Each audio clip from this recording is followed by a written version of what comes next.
آپ صلی اللہ علیہ وسلم نے فرمایا کہ جو شخص اللہ کی راہ میں جہاد کے لیے نکلا، اللہ اس کا ضامن ہو گیا۔ اللہ تعالیٰ فرماتا ہے، اس کو میری ذات پر یقین اور میرے پیغمبروں کی تصدیق نے اس سرفروشی کے لیے گھر سے نکالا ہے۔ میں اس بات کا ضامن ہوں کہ یا تو اس کو واپس کر دوں ثواب اور مال غنیمت کے ساتھ، یا پھر شہید ہونے کے بعد جنت میں داخل کر دوں۔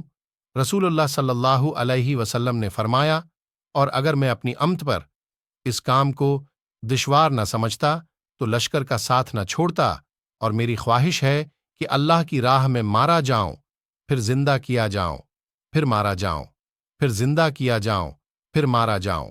نبی کریم صلی اللہ علیہ وسلم نے فرمایا، جو کوئی رمضان میں راتوں کو ایمان رکھ کر اور ثواب کے لیے عبادت کرے، اس کے اگلے گناہ بخش دیے جاتے ہیں۔ نبی کریم صلی اللہ علیہ وسلم نے فرمایا، جس نے رمضان کے روزے ایمان اور خالص نیت کے ساتھ رکھے، اس کے پچھلے گناہ بخش دیے گئے۔